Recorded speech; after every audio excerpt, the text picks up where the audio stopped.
Part 1. The council room was quiet except for the soft hum of computers. Danny Harper stood in front of the big table where aliens from different worlds sat watching him. He was an older man with gray hair and tired eyes. He had seen a lot in his years as Earth's ambassador to the galaxy. The alien standing across from him looked desperate. His name was difficult to say in human language, so everyone called him Ambassador Kelvin. He had 4 eyes that were wet with tears. His blue skin looked pale under the lights.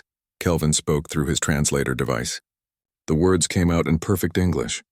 Humanity owes my people a debt. 200 years ago, when your people were dying, we saved you. The Zarnoth plague was killing everyone on Earth. Your doctors had no cure. Your scientists had no answers. Billions had already died. Danny remembered the stories his grandmother told him. She had been just a girl when the plague came. She watched her parents die. She watched her friends die. The whole world was ending. Then the Valkyr came from the stars with medicine that worked like magic. We gave you the cure for free, Kelvin continued. We asked for nothing.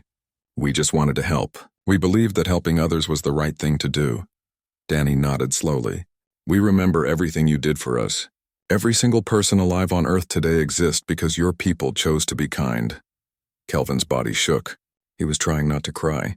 Now my world is burning. The Krelthans are attacking us. They have already destroyed 17 of our colony worlds. 3 billion of my people are dead. They will not stop until every Valkyr is gone forever. Another alien laughed. His name was Commander Sykes, and he was from a race of lizard-like people called Saurians. His scales were bright red and his eyes were cold. The Krelthans are very powerful. They have thousands of warships. Humanity is still weak. Your military is small. Your weapons are old. What can you possibly do that we cannot? Danny turned to look at the lizard alien. Something in Danny's eyes made the commander stop laughing. We can repay our debt, Danny said quietly. And you are all about to learn something important about humans. What is that? Kelvin asked. His voice was full of hope now. We never forget when someone helps us, and we always pay back what we owe. Always. Danny walked out of the council room and went straight to his ship. He sent a message to Earth immediately. The message was short and simple. It said, the Valkyr need us. Activate everything. 3 hours later, Captain Lisa Martinez got her orders. She was the captain of a warship called the Retribution. It was one of Earth's newest and biggest ships. Lisa was a tall woman with dark hair tied back in a tight knot. She had been in the military for 20 years. She read the message on her screen twice to make sure she understood it correctly. Then she called her second-in-command, Jake Peters, to her office. We have new orders, she told him. We are going to Valkyr space. So is every other human warship. Jake's eyes went wide. Every ship? How many is that? All of them. Every single warship humanity has built in the last 50 years. The shipyards are working day and night to build more. Jake sat down heavily in his chair. They are sending everything? For the Valkyr? Lisa nodded. The Valkyr saved our grandparents. Now we save them. That is how it works. But the galaxy thinks we are weak. They think humans only have a few hundred old ships. Lisa smiled, but it was not a happy smile. They think wrong. We have been building ships in secret for 200 years. Big ships, fast ships, ships with weapons the galaxy has never seen. We let everyone think we were weak on purpose. Why? Because we knew this day would come.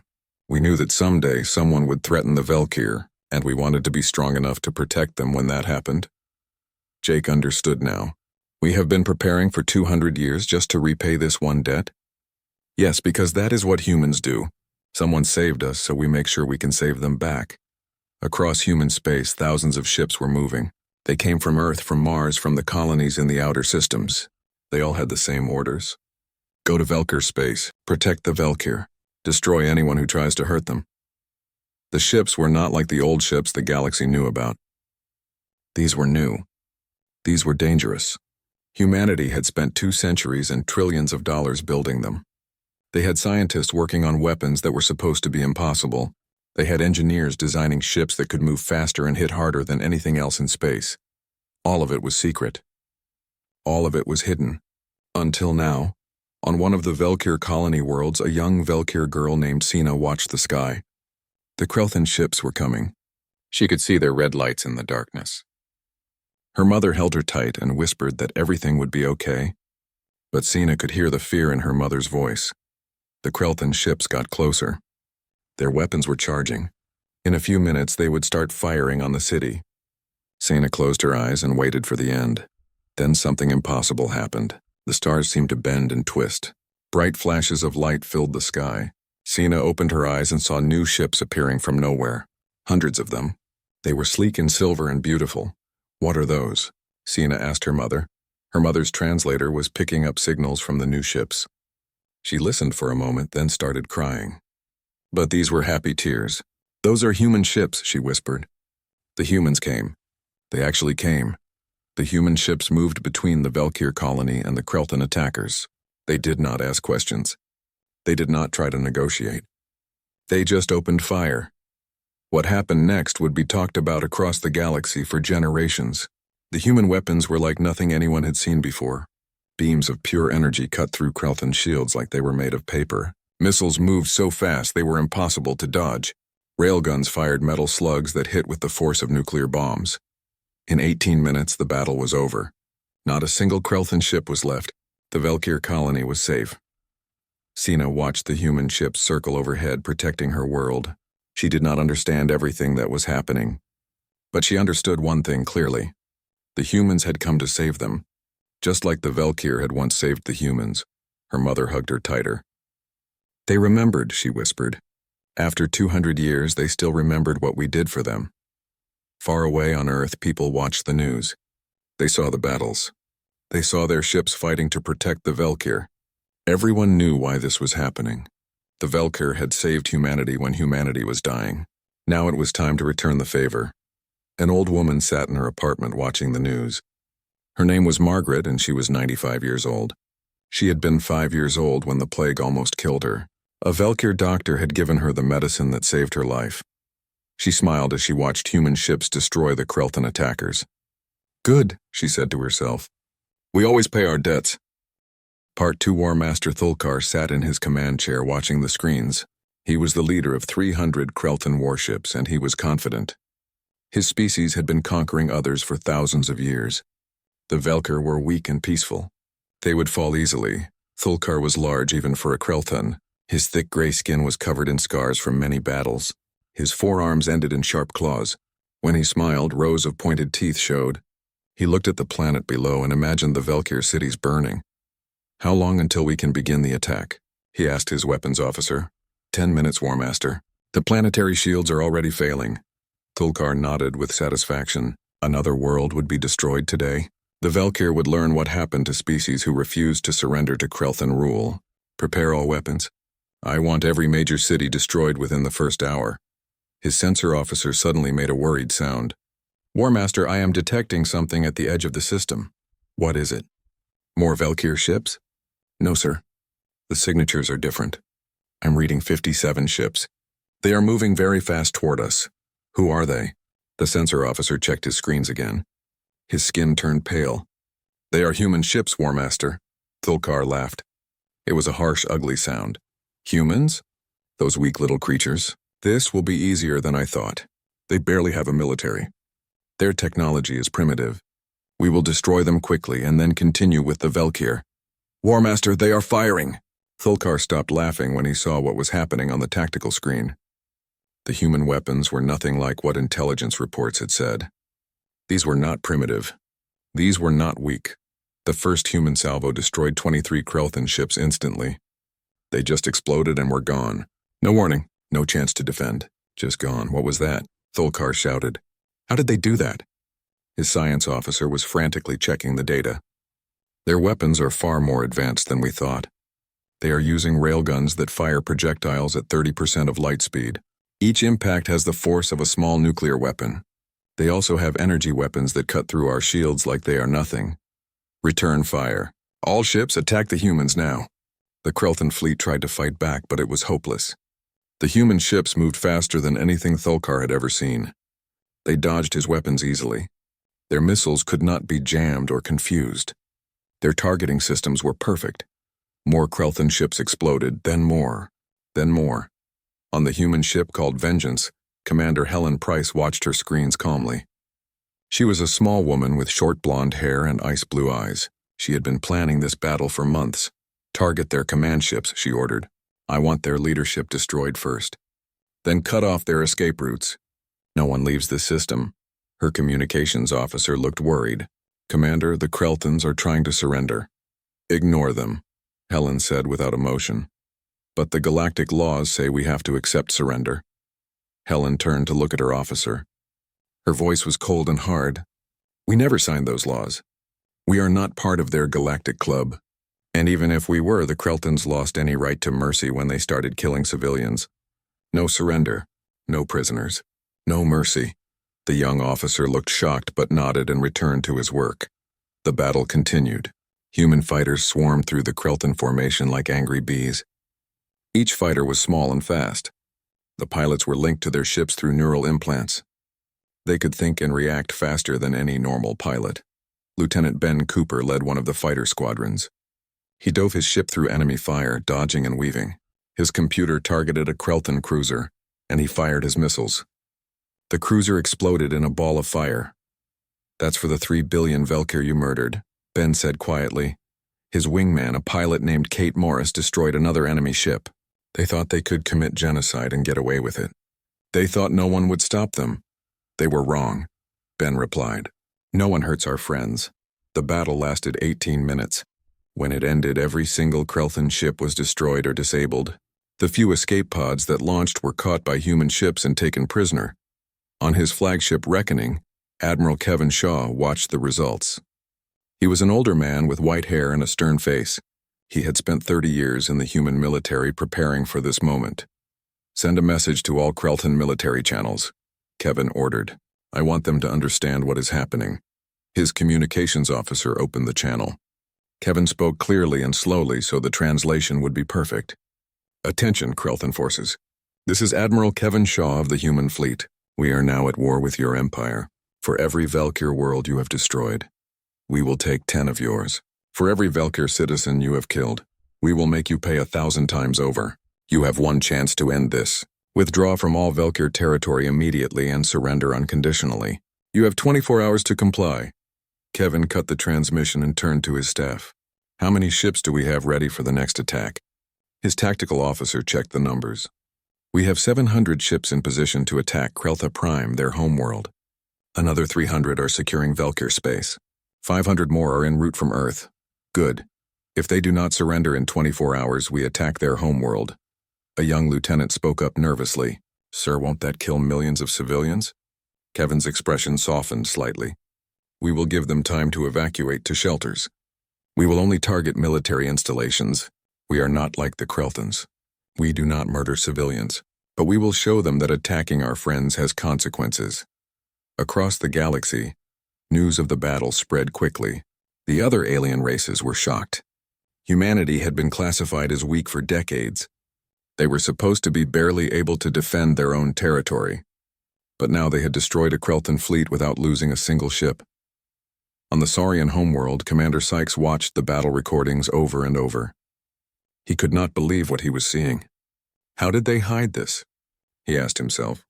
How did they build such a powerful military without anyone knowing? His assistant had the answer. Our intelligence officers found something. The humans have been building these ships for 200 years. Since the Velkir saved them from the plague, they have been preparing for this exact moment. Sykes felt cold. They spent 2 centuries preparing to repay a debt? Yes, Commander. They classified themselves as weak on purpose. They hid their true military strength. They waited and prepared, and now they are showing everyone what they are really capable of. Back in Velkir space, the people on the colony world were celebrating. The human ship still circled overhead, protecting them. The little girl Sina and her mother stood in the street with thousands of others, looking up at the silver ships in the sky.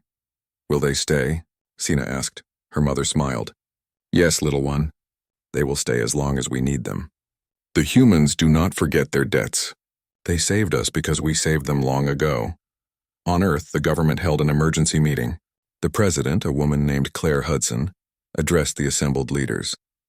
The Krelthons will either surrender or we will take their homeworld. Either way, this war ends with the Velkir safe. We owe them that much. One senator asked, what if the other alien races try to stop us? Claire's expression was hard. Then they will learn the same lesson the Krelthons are learning. Humanity protects its friends. Anyone who tries to stop us will regret it. The military buildup continued. Shipyards worked around the clock. Factories produced weapons and ammunition. Soldiers trained and prepared. Humanity was showing the galaxy its true face for the first time. And in the Krelthan capital, the government realized they had made a terrible mistake. They had attacked the wrong species. They had thought the Velkir were alone and helpless. They did not know that the Velkir had friends. Friends who remembered their debts. Friends who had been preparing for 200 years to repay those debts. Friends who would burn the galaxy to ashes before letting anyone harm the species that saved them. Part 3, the 24 hours passed with no response from the Krelthan government. They refused to believe that humanity could actually threaten their homeworld. Krelta Prime had stood unconquered for 5,000 years. It had the strongest defenses in the galaxy. Over 1,000 warships protected the planet. Orbital weapons platforms covered every approach. Underground bunkers could shelter the entire population. The Krelthan overlord, a massive creature named Vorgath, sat on his throne watching reports from the front lines. His military commanders assured him that the human victory at Nexus 7 was just luck. Humans were weak. Their technology was primitive. The report saying otherwise had to be wrong. Then the sensors detected 700 human ships dropping out of hyperspace around Krelta Prime. Admiral Gregory Allen commanded the human fleet from his flagship, a massive dreadnought called the Hammer. He was a quiet man who rarely smiled. His gray eyes looked tired, like he had seen too much war, but his voice was steady and calm when he broadcast his message to the planet below. Attention, Krelthan government. I am Admiral Gregory Allen of the human military. You were given 24 hours to surrender. You refused. You have committed genocide against the Velkir people. You have murdered 3 billion innocent civilians. You have burned 17 worlds. Humanity hereby demands your immediate and unconditional surrender. The Overlord's response came quickly. His voice was full of anger and pride. You dare threaten us? Our defenses are perfect. Our fleet is the strongest in the galaxy. You are just humans. You are nothing. We will crush you and then finish destroying the Velkir. Gregory's expression did not change. You have 1 hour to evacuate all civilians to underground shelters. After that hour, we will begin destroying every military target on your planet. This is your only warning. The Overlord laughed. You think you can frighten us? You think your weak ships can penetrate our defenses? We will teach you what happens when insects challenge the mighty Krelthan Empire. Gregory cut the transmission. He turned to his weapons officer, a stern woman named Patricia Lopez. Are the kinetic strike weapons ready? Patricia nodded. All systems charged and ready, Admiral. We have 17,000 tungsten rods in position. Each one weighs 20 tons. Each one can be accelerated to half the speed of light. Target only military installations. I want 0 civilian casualties if possible. Understood, sir. Targeting solutions are locked. We will hit command centers, military bases, weapons factories, and spaceports. Nothing else. Gregory watched the countdown timer. 59 minutes. 58.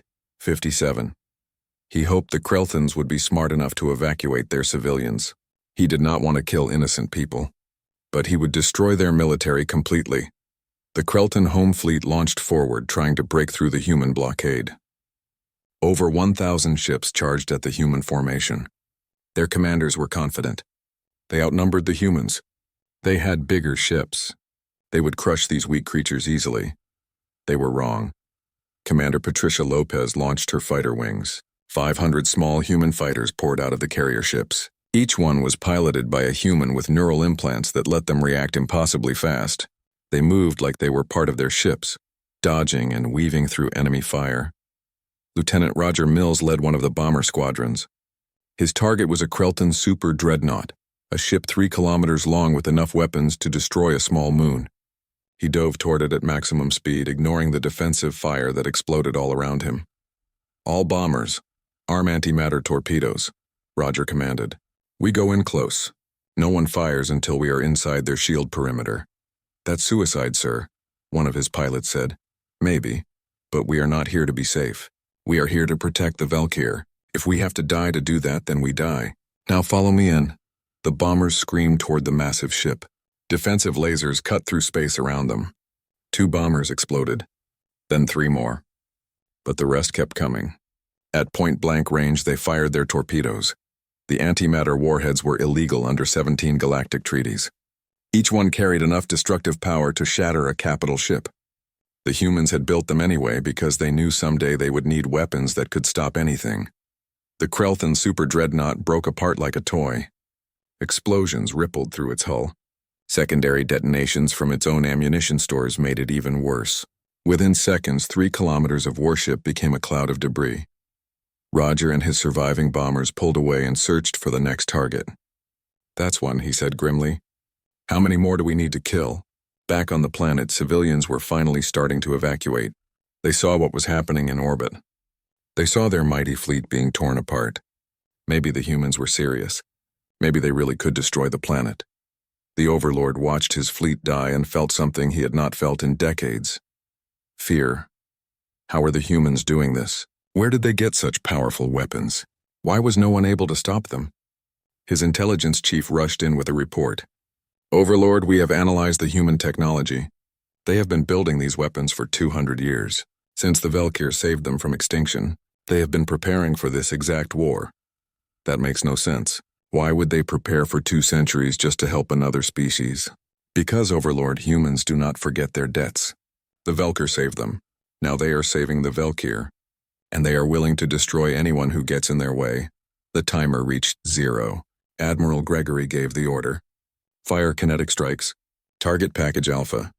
From orbit, 20,000 tungsten rods fell toward the planet. They were simple weapons, just metal cylinders. But they fell at half the speed of light.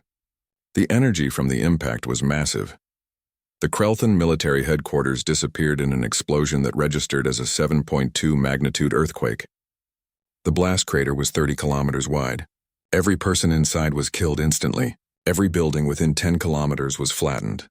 "That was the first target," Gregory said calmly. "Transmit this message. We have 17,000 more rods.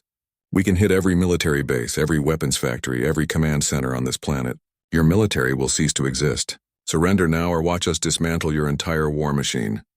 More kinetic strikes fell. Each one hit with perfect accuracy. Weapons factories exploded. Military spaceports were destroyed. Command bunkers collapsed. The humans were surgical in their targeting. They destroyed only military assets. But they destroyed them completely. In orbit, the space battle was ending. The Krelthan home fleet was gone, destroyed. 1,000 ships reduced to scrap metal and bodies floating in space. The humans had not lost a single ship. Commander Helen Price commanded the cleanup operation. Her ships captured the few survivors and secured the orbital space.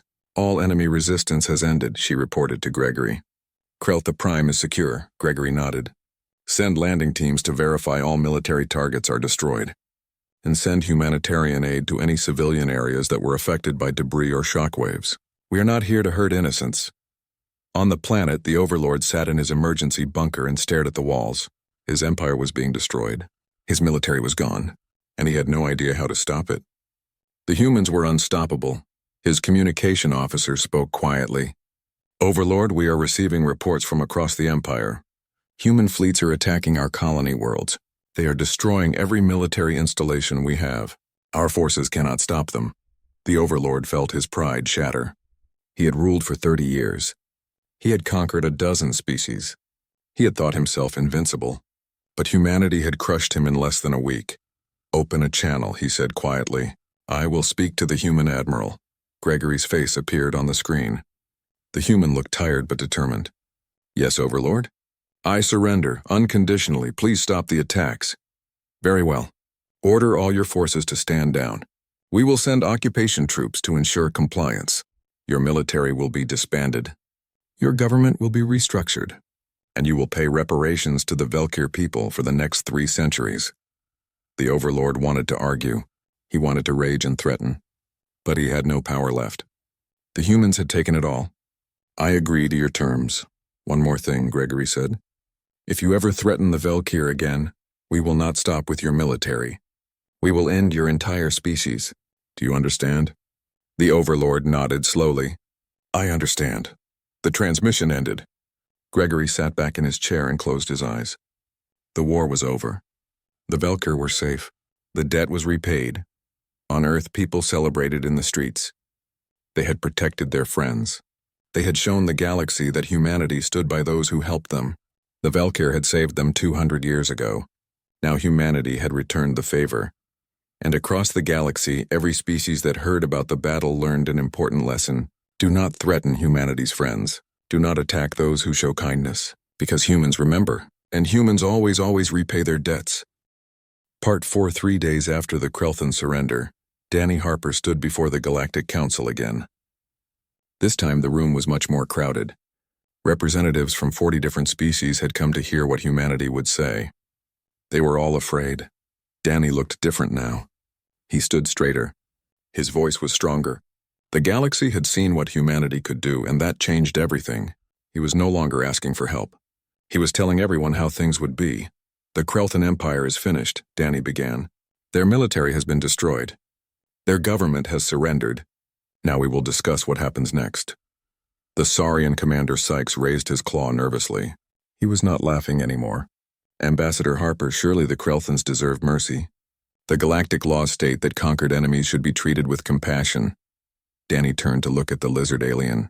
His eyes were cold. We are not members of your Galactic Council. We never signed your laws. We are not bound by your rules. We will impose whatever terms we think are fair.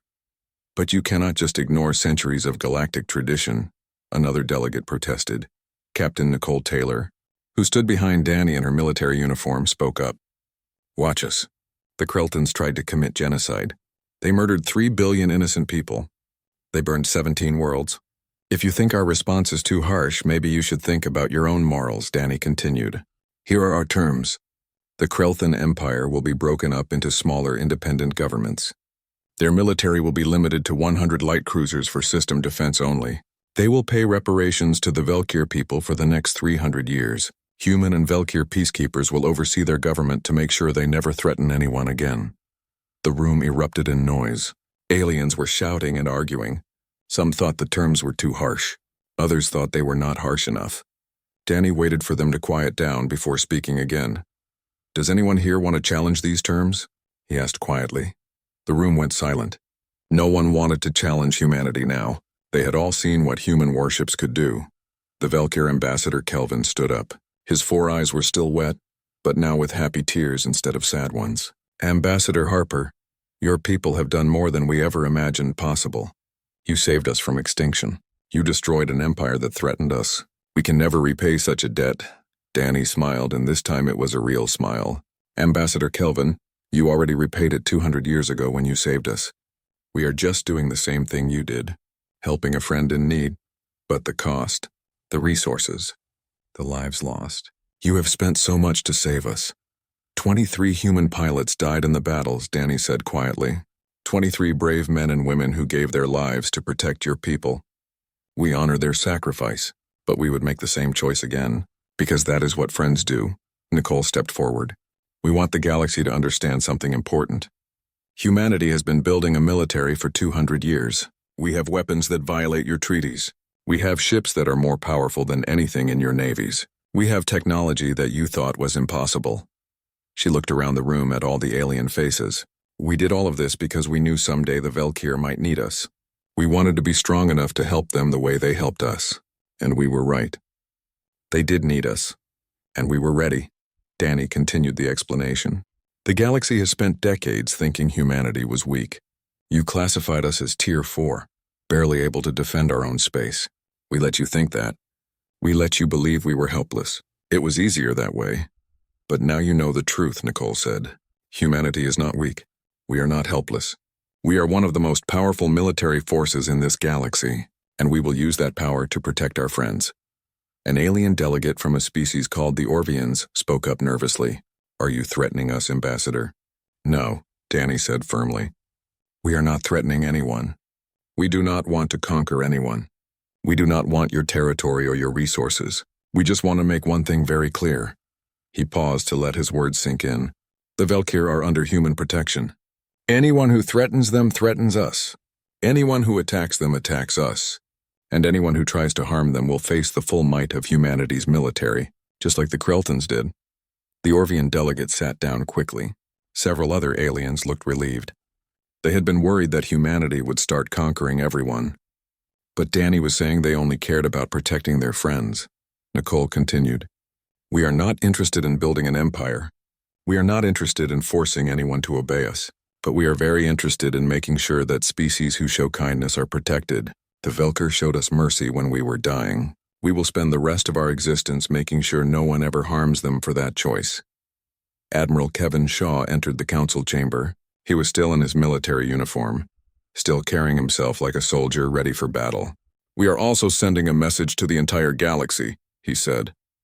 We have transmitted our terms for the Krelthans on every communication channel. We want everyone to read them. We want everyone to understand what happens when you commit genocide. But we also want everyone to understand that humanity is not your enemy, Danny added. We will help species who need help. We will defend the innocent. We will stand against cruelty and violence. If you are peaceful, if you are kind, if you respect life, then you have nothing to fear from us. But if you are like the Krelthans, Nicole said coldly, if you try to destroy other species, if you commit atrocities, if you prey on the weak, then humanity will come for you. We will find you. We will stop you, and we will show no mercy. The council session ended with many aliens leaving quickly. They wanted to report back to their governments. The galaxy had changed in just 1 week. Humanity had gone from being considered weak to being considered terrifying. Later, Danny met with Kevin and Nicole in a private room. Do you think we were too harsh? He asked them. Kevin shook his head. No, we needed to be clear. The galaxy needs to understand that genocide will not be tolerated. The Krelthans learned that lesson. Hopefully no one else will need to learn it the hard way. Nicole added, we also needed to show strength. If we had been soft, other species would think they could attack our friends. Now they know better. What about rebuilding the Velkyr worlds? Danny asked. Colonel Ryan Foster is already on Velkyr 7 with construction teams, Kevin replied. We are sending supplies, technology, engineers, doctors, everything they need. We will rebuild every world the Krelthans destroyed, and we will make them better than they were before. Danny smiled. Good. The Velkyr gave us medicine when we were dying. Now we give them everything they need to recover. That seems fair. Back on Velkyr Prime, the people gathered in the streets to watch the human ships in orbit. They were broadcasting human music and messages of friendship. Children waved at the cameras, hoping the humans would see them. The little girl Sina held up a sign she had made. It said, "Thank you humans," in both Velkyr and English. Her mother stood beside her, crying happy tears. Will they really help us rebuild? Sina asked. Yes, little one. The humans keep their promises. They said they would protect us, and they did. They said they would help us rebuild, and they will. A human shuttle landed in the city square. A team of engineers got out, led by a woman named Amy Wright. She walked over to where Sina and her mother stood. Hello, Amy said through her translator. We are here to help rebuild your city. Can you show us where to start? Sina's mother could barely speak. You are really going to help us? Amy smiled warmly. Of course. You saved our species 200 years ago. Now we save yours. That is what friends do. She knelt down to talk to Sina. What is your name, little one? Sina, the girl replied shyly. Well, Sina, I promise you that we are going to make your world beautiful again. We are going to rebuild every building. We are going to plant new forests. We are going to make schools and hospitals and parks. And when we are done, it will be even better than before. Sina hugged Amy, and Amy hugged her back. All around them, humans and Velkyr were meeting for the first time. They were shaking hands and sharing stories. They were becoming friends. On Earth, the president gave a speech to the world. Today, humanity has proven something important. We have proven that we do not forget those who help us. We have proven that we will stand by our friends no matter what. The Velkyr saved us when we were dying. We have now saved them, and we will continue to protect them for as long as we exist. The crowd cheered. People celebrated in every city. They were proud of what their military had done. They were proud that humanity had repaid its debt. And across the galaxy, the message was clear. Humanity remembers. Humanity protects its friends. And the galaxy trembles in fear of what will happen to those who threaten them. Part 5. 3 months had passed since the war ended. The galaxy was still adjusting to the new reality. Humanity was no longer seen as weak. Everyone now knew the truth about human military power. And everyone knew what happened to species who threatened humanity's friends.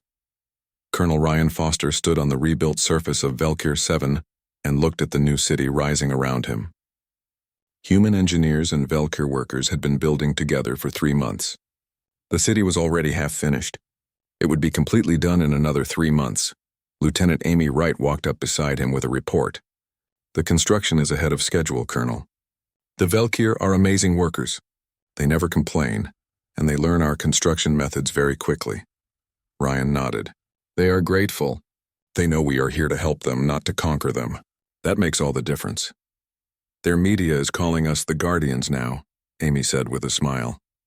They are even building monuments to honor the human pilots who died protecting them. Ryan felt uncomfortable hearing that. We are not heroes. We just paid back a debt. To them it is the same thing.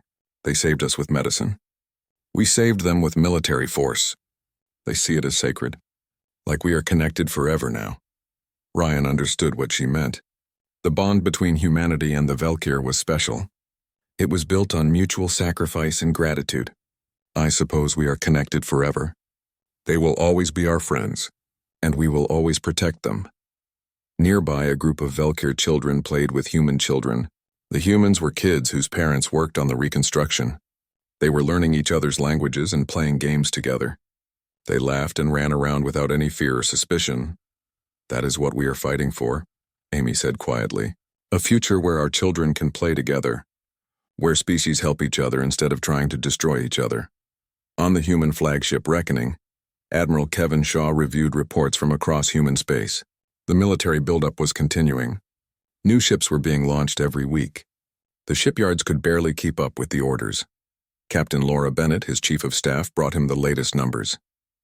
We now have over 2,000 warships operational. Another 500 will be ready within 6 months. We are becoming the most powerful military force in the known galaxy. Kevin thought about that. Are we becoming an empire? Laura considered the question carefully. No, sir. An empire conquers and controls. We are not doing that. We are building alliances. We are protecting friends. There is a big difference. But the other species do not see it that way. They see our ships everywhere. They see our influence growing. They worry about what we will do with all this power. Let them worry, Laura said firmly. Better they worry about our power than try to commit genocide thinking no one will stop them. Our strength prevents wars. Our reputation saves lives. Kevin understood her logic. The Galactic Council has invited us to join as a full member. What should we tell them? Ambassador Harper has already responded. We will join. We will participate in their discussions. We will follow their peaceful resolution processes. But we will not reduce our military. We will not limit our weapons. And we will not hesitate to act if we believe it is necessary to protect innocent lives.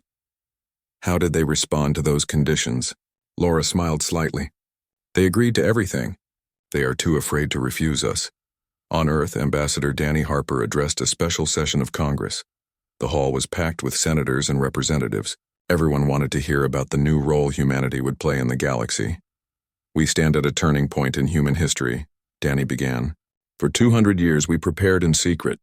We built ships and weapons while pretending to be weak. We did this because we knew someday the Velkir might need us. And we were right. He paused to let that sink in. But now the galaxy knows our true strength. They know we are not the weak species they thought we were. They know we have the power to destroy empires, and they are afraid of what we might do with that power. Some of that fear is good, Danny continued. It prevents species from committing atrocities.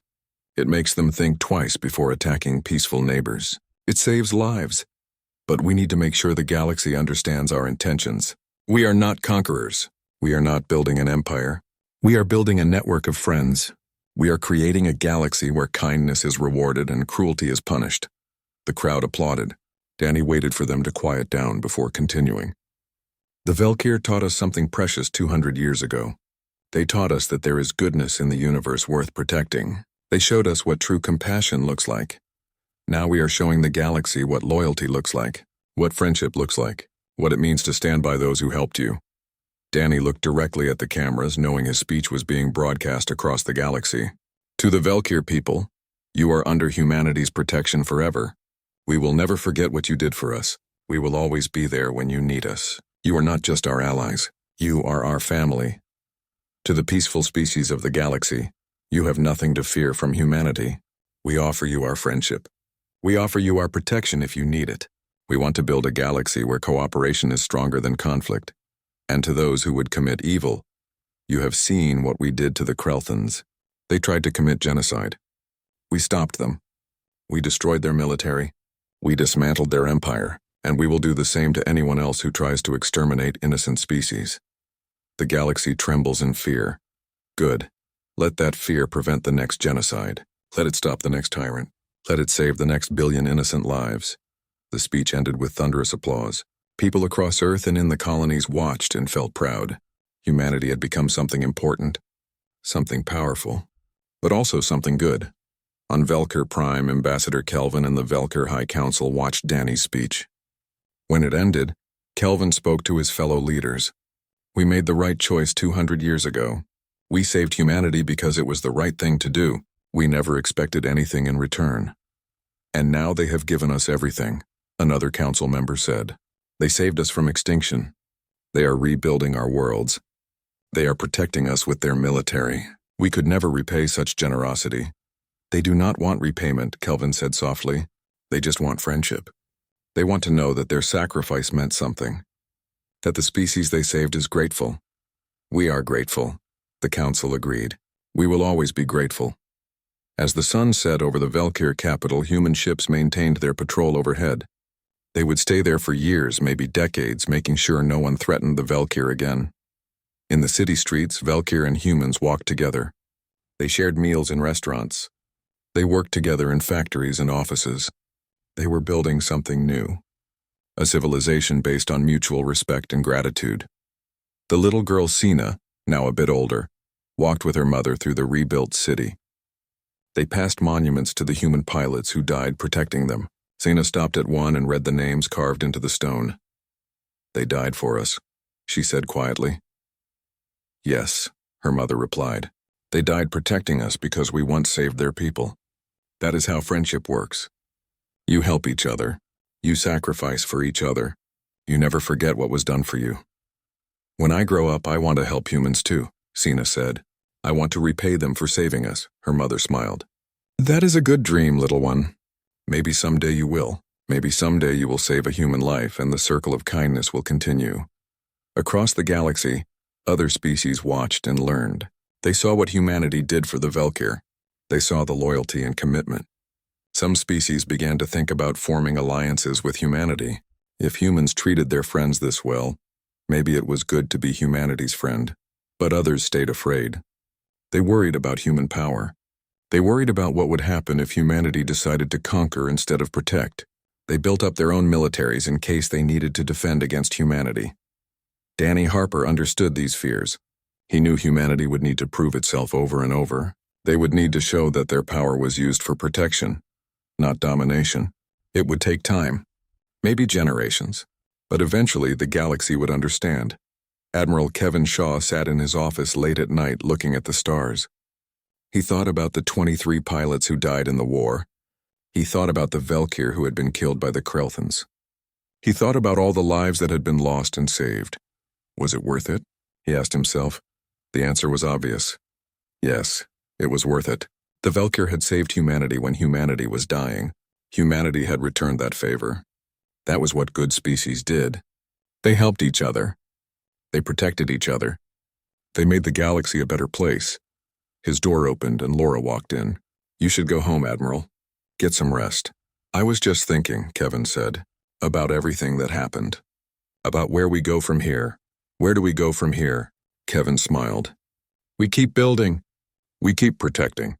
We keep showing the galaxy that power can be used for good, and we keep watching over our friends. Because that is what humanity does. We remember our debts. We protect those who show us kindness, and we make sure the galaxy is a safer place for everyone. Laura nodded. The galaxy trembles in fear. Yes, Kevin agreed. But maybe someday they will tremble